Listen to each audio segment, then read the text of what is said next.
ഓം ശാന്തി 30-12-2025 പ്രഭാതമുരളി മധുബൻ.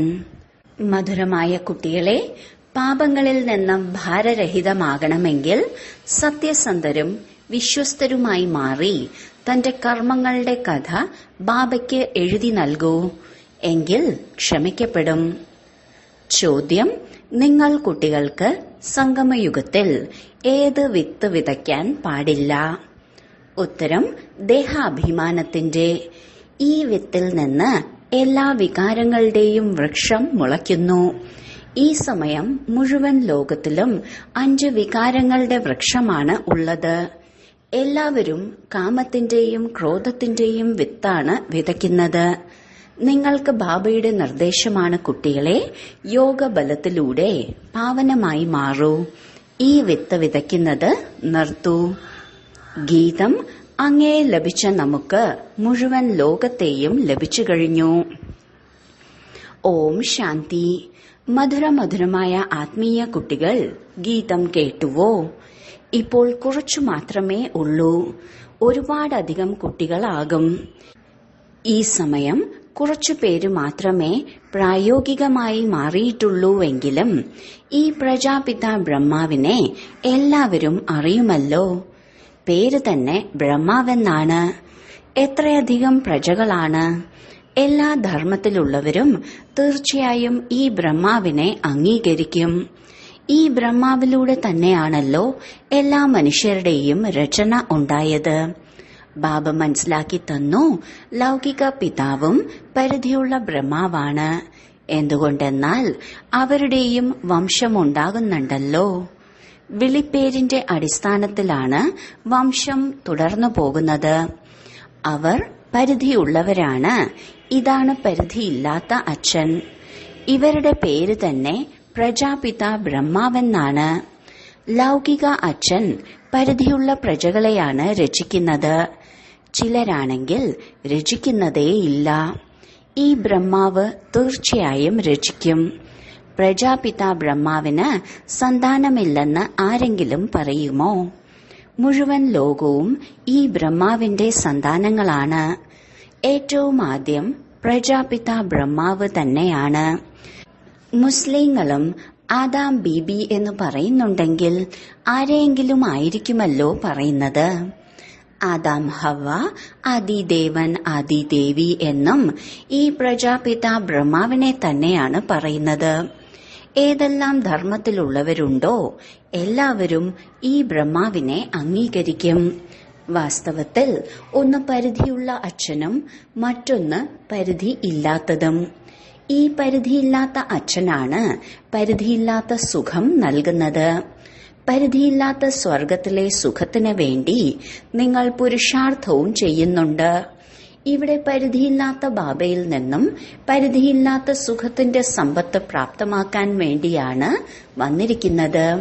സ്വർഗത്തിൽ പരിധിയില്ലാത്ത സുഖം, നരകത്തിൽ പരിധിയില്ലാത്ത ദുഃഖമെന്നും പറയാം.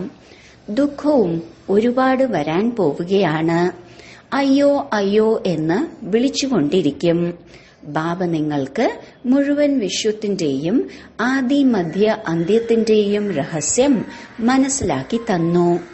നിങ്ങൾ കുട്ടികൾ മുന്നിലിരിക്കുന്നുമുണ്ട്, ഒപ്പം പുരുഷാർത്ഥവും ചെയ്യുന്നുണ്ട്. ഈ ബ്രഹ്മാവ് അച്ഛനും അമ്മയും രണ്ടുപേരുമല്ലേ? ഇത്രയും അധികം കുട്ടികളുണ്ട്. പരിധിയില്ലാത്ത മാതാപിതാവിനോട് ഒരിക്കലും ഒരു ശത്രുതയും ഉണ്ടാകില്ല. മാതാപിതാക്കളിൽ നിന്ന് എത്ര സുഖമാണ് ലഭിക്കുന്നത്. പാടുന്നുമുണ്ട്, അങ്ങ് തന്നെയാണ് മാതാവും പിതാവും. ഇത് കുട്ടികൾ തന്നെയാണ് മനസ്സിലാക്കുന്നത്. മറ്റ് ധർമ്മത്തിലുള്ളവരെല്ലാവരും അച്ഛനെ തന്നെയാണ് വിളിക്കുന്നത്. മാതാവും പിതാവുമെന്ന് പറയില്ല. ഇവിടെ മാത്രമാണ് പാടുന്നത്, അങ്ങ് തന്നെയാണ് മാതാവും പിതാവും എന്ന്. നിങ്ങൾ കുട്ടികൾക്കറിയാം, നമ്മൾ പഠിച്ച് മനുഷ്യനിൽ നിന്നും ദേവത, മുള്ളിൽ നിന്നും പുഷ്പമായി മാറുകയാണ്. ബാബ തോണിക്കാരനും കൂടെയാണ്, തോട്ടക്കാരനുമാണ്. ബാക്കി നിങ്ങളെല്ലാ ബ്രാഹ്മണരും അനേക പ്രകാരത്തിലുള്ള തോട്ടക്കാരാണ്. മുഗൾ ഗാർഡന്റെയും തോട്ടക്കാരനുണ്ടാകുമല്ലോ. അവരുടെ വേതനവും എത്ര ഉയർന്നതായിരിക്കും. തോട്ടക്കാരും നമ്പർ വയസ്സായിരിക്കുമല്ലോ. ചില തോട്ടക്കാർ എത്ര നല്ല നല്ല പൂക്കളാണ് ഉണ്ടാക്കുന്നത്. പൂക്കളിൽ ഒരു രാജാവും ഉണ്ടായിരിക്കും. സത്യയുഗത്തിൽ രാജാവും റാണിയുമായ പൂക്കളുണ്ടല്ലോ. ഇവിടെ മഹാരാജാവും മഹാറാണിമാരാണെങ്കിലും പൂക്കളല്ല. പതിതമാകുന്നതിലൂടെ മുള്ളായി മാറുന്നു. വഴിയിലൂടെ നടന്നു പോകുമ്പോൾ മുള്ളുകൾ ഇട്ട് ഓടിപ്പോകുന്നു. അജാമിൽ എന്ന അവരെയാണ് പറയുന്നത്.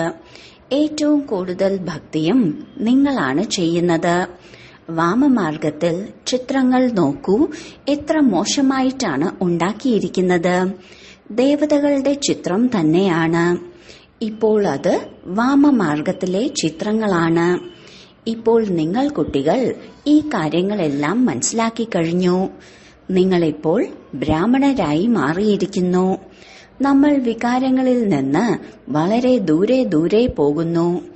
ബ്രാഹ്മണരിൽ സഹോദരീ സഹോദരന്മാർ തമ്മിൽ വികാരത്തിലേക്ക് പോകുക എന്നത് വളരെ വലിയ ക്രിമിനൽ കുറ്റമായി മാറും. പേര് തന്നെ മോശമാകുന്നു.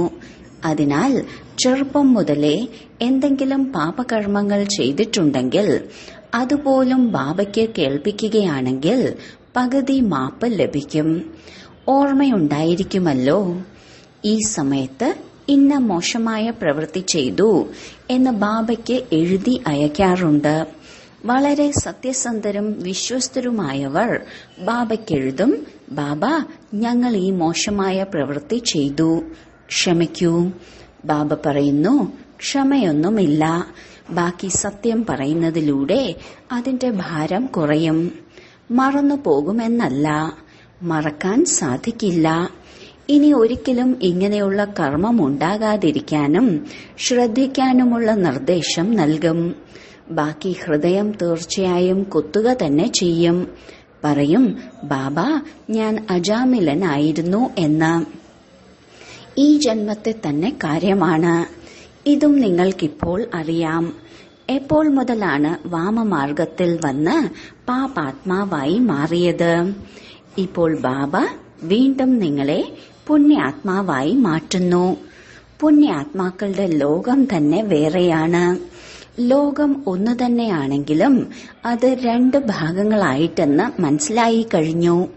ഒന്ന് സ്വർഗമാകുന്ന പുണ്യാത്മാക്കളുടെ ലോകം, മറ്റൊന്നാണ് നരകവും ദുഃഖധാമമാകുന്ന പാപാത്മാക്കളുടെ ലോകം എന്ന് പറയുന്നത്. സുഖത്തിന്റെയും ദുഃഖത്തിന്റെയും ലോകം.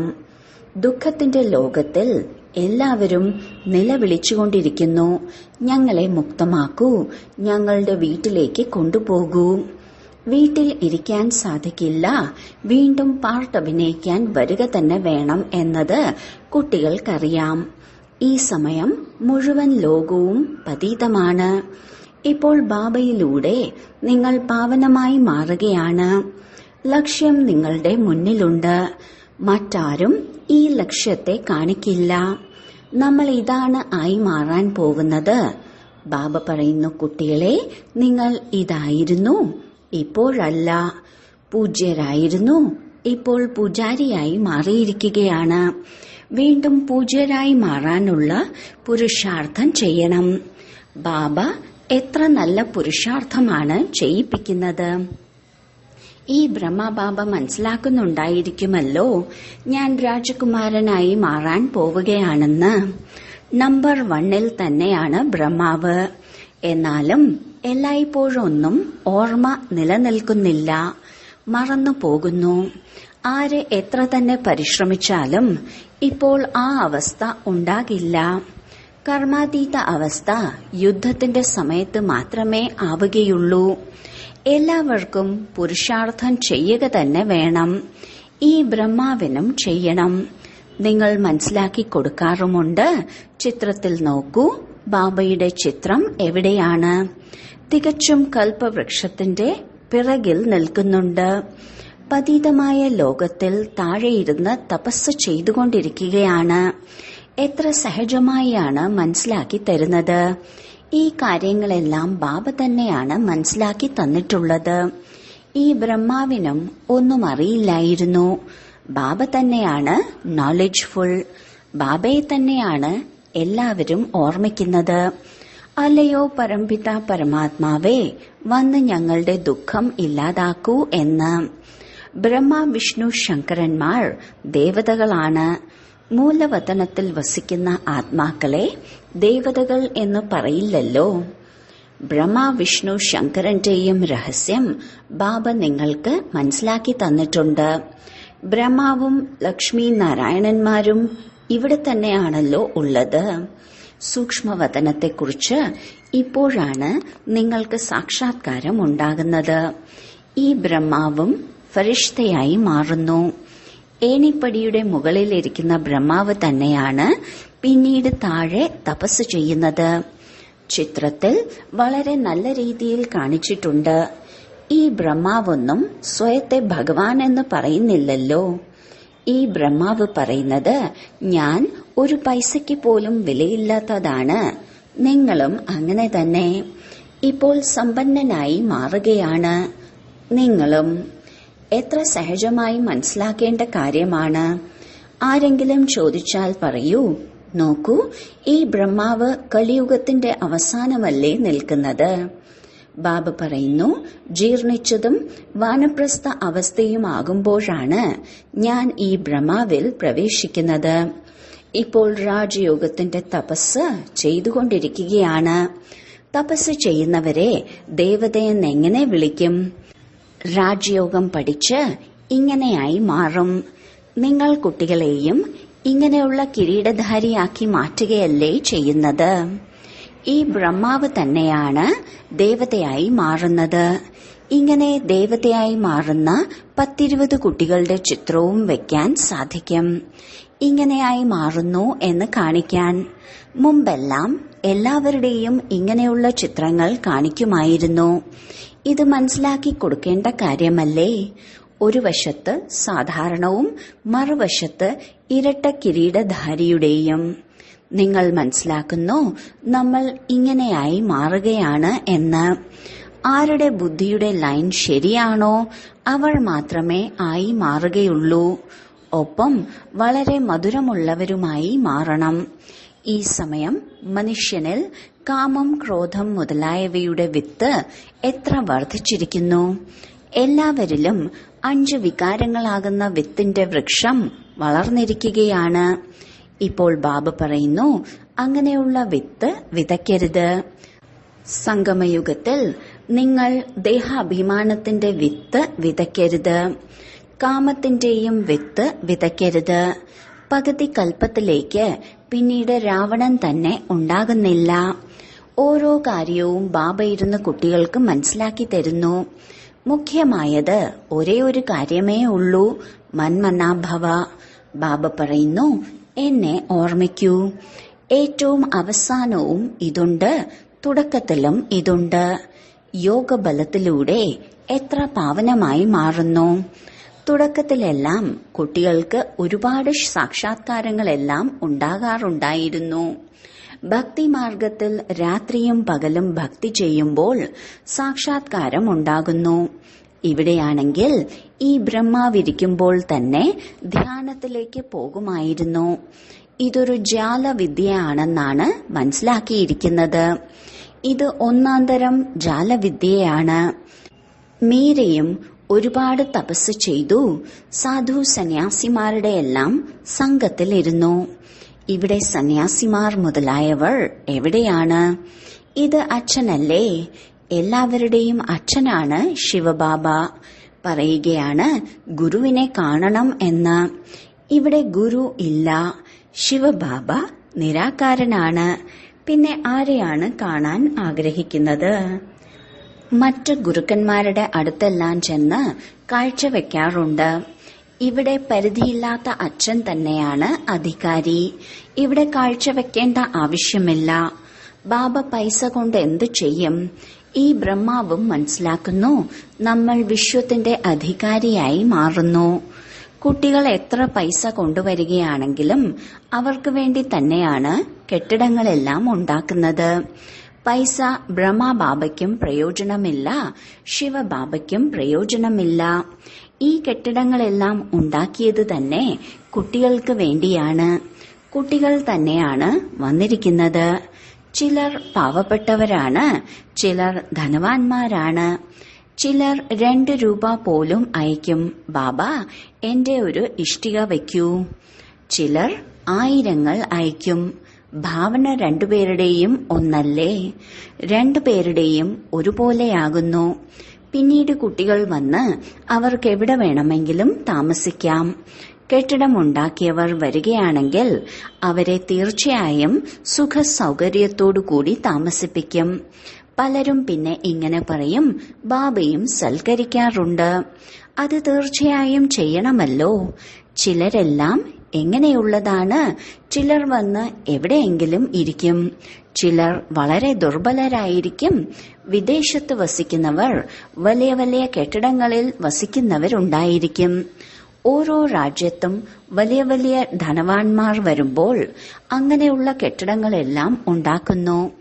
ഇവിടെ നോക്കൂ, എത്ര കുട്ടികളാണ് വരുന്നത്. മറ്റൊരച്ഛനും ഇങ്ങനെയുള്ള ചിന്ത ഉണ്ടാകില്ലല്ലോ. കൂടിപ്പോയാൽ 10, 12, 20 കുട്ടികളോ പേരക്കുട്ടികളോ ഉണ്ടായിരിക്കും. ശരി, ആർക്കെങ്കിലും 100, 500 ഉണ്ടെങ്കിലും അതിൽ കൂടുതൽ ഉണ്ടാകാൻ സാധിക്കില്ല. ഈ ബ്രഹ്മബാബയുടെ പരിവാരം എത്ര വലുതാണ്! ഇനിയും അഭിവൃദ്ധി പ്രാപിക്കണം. ഇത് രാജധാനിയാണ് സ്ഥാപിക്കുന്നത്. അച്ഛന്റെ പരിവാരം എത്രയുണ്ടാകും? പ്രജാപിത ബ്രഹ്മാവിന്റെ പരിവാരം എത്രയായിരിക്കും? കൽപ്പകൽപ്പം വരുമ്പോൾ മാത്രമാണ് ഈ അത്ഭുതകരമായ കാര്യങ്ങൾ നിങ്ങൾ അറിയുന്നത്. ബാബയെക്കുറിച്ച് തന്നെയല്ലേ പറയുന്നത്? അല്ലയോ പ്രഭു, അങ്ങയുടെ ഗതിയും മതവും ഏറ്റവും വേറിട്ടതായാണ് തുടങ്ങുന്നത്. ഭക്തിയിലും ജ്ഞാനത്തിലും വ്യത്യാസം എത്രയാണ് എന്ന് നോക്കൂ. ബാബ നിങ്ങൾക്ക് മനസ്സിലാക്കി തരുന്നു, സ്വർഗത്തിൽ പോകണമെങ്കിൽ ദൈവിക ഗുണങ്ങളും ധാരണ ചെയ്യണം. ഇപ്പോൾ മുള്ളല്ലേ? പാടിക്കൊണ്ടിരിക്കുന്നുമുണ്ട്, നിർഗുണനായ എന്റെ ഉള്ളിൽ ഒരു ഗുണവും ഇല്ല എന്ന്. ബാക്കി 5 വികാരങ്ങളുടെ അവഗുണങ്ങളുമുണ്ട്. രാവണ രാജ്യമാണ്. ഇപ്പോൾ നിങ്ങൾക്ക് എത്ര നല്ല ജ്ഞാനമാണ് ലഭിക്കുന്നത്. മറ്റൊരു ജ്ഞാനവും ഇത്രയും സന്തോഷം നൽകില്ല. എത്രയാണോ ഈ ജ്ഞാനം നൽകുന്നത്? നിങ്ങൾക്കറിയാം, നമ്മൾ ആത്മാക്കൾ മുകളിൽ മൂലവതനത്തിൽ വസിക്കുന്നവരാണ്. സൂക്ഷ്മവതനത്തിൽ ബ്രഹ്മ, വിഷ്ണു, ശങ്കരൻ. ഇത് വെറും സാക്ഷാത്കാരം മാത്രമാണ് ഉണ്ടാകുന്നത്. ബ്രഹ്മാവും ഇവിടത്തെയാണ്, ലക്ഷ്മി നാരായണനും ഇവിടത്തെ തന്നെയാണ്. ഇതും വെറും സാക്ഷാത്കാരം മാത്രമാണ് ഉണ്ടാകുന്നത്. വ്യക്ത ബ്രഹ്മാവ് പിന്നെങ്ങനെയാണ് സൂക്ഷ്മവതനവാസിയായ ബ്രഹ്മാവ് മാലാഖയായി മാറുന്നത് എന്നതിന്റെ അടയാളമാണ്, അല്ലാതെ മറ്റൊന്നുമല്ല. ഇപ്പോൾ നിങ്ങൾ കുട്ടികൾ എല്ലാ കാര്യങ്ങളും മനസ്സിലാക്കിക്കൊണ്ടിരിക്കുകയാണ്, ധാരണ ചെയ്തുകൊണ്ടിരിക്കുകയാണ്. പുതിയ കാര്യമല്ല. നിങ്ങൾ ഒരുപാട് തവണ ദേവതയായി മാറിയിട്ടുണ്ട്. പവിത്രമായ രാജ്യമായിരുന്നില്ലേ? ഈ ചക്രം കറങ്ങിക്കൊണ്ടിരിക്കുന്നു. ബാക്കിയെല്ലാം വിനാശിയായ നാടകമാണ്. ഇതാണ് അവിനാശിയായ നാടകം. ഇത് നിങ്ങളുടെ ബുദ്ധിയിലല്ലാതെ മറ്റാരുടെയും ബുദ്ധിയിൽ ഇല്ല. ഇതെല്ലാം ബാബ ഇരുന്ന് മനസ്സിലാക്കി തരുന്നു. പരമ്പരയായി തുടർന്നു വന്നു എന്നല്ല. ബാബ പറയുന്നത്, ഈ ജ്ഞാനം ഇപ്പോൾ നിങ്ങൾക്കാണ് കേൾപ്പിക്കുന്നത്. പിന്നീട് ഇത് പ്രായേണ ലോപിച്ചു പോകും. നിങ്ങൾ രാജ്യപദവി പ്രാപ്തമാക്കുന്നു. പിന്നീട് സത്യുഗത്തിൽ ഈ ജ്ഞാനം ഉണ്ടാകുന്നില്ല. ശരി, വളരെ കാലത്തെ വേർപാടിനു ശേഷം തിരികെ കിട്ടിയ മധുരമധുരമായ സന്താനങ്ങൾക്ക് മാതാവും പിതാവുമായ ബാബ്ദാദയുടെ സ്നേഹസ്മരണകളും പുലർക്കാല വന്ദനവും. ആത്മീയ പിതാവിന്റെ ആത്മീയ കുട്ടികൾക്ക് നമസ്കാരം. ധാരണയ്ക്കുള്ള മുഖ്യ സാരം: 1. സദാ സ്മൃതിയുണ്ടായിരിക്കണം, നമ്മളിപ്പോൾ ബ്രാഹ്മണരാണ്. അതിനാൽ വികാരങ്ങളിൽ നിന്ന് വളരെ വളരെ ദൂരെയായിരിക്കണം. ഒരിക്കലും ക്രിമിനലായ കർമ്മം ഉണ്ടാകരുത്. ബാബയോട് വളരെ വളരെ സത്യസന്ധരും വിശ്വസ്തരുമായി ഇരിക്കണം.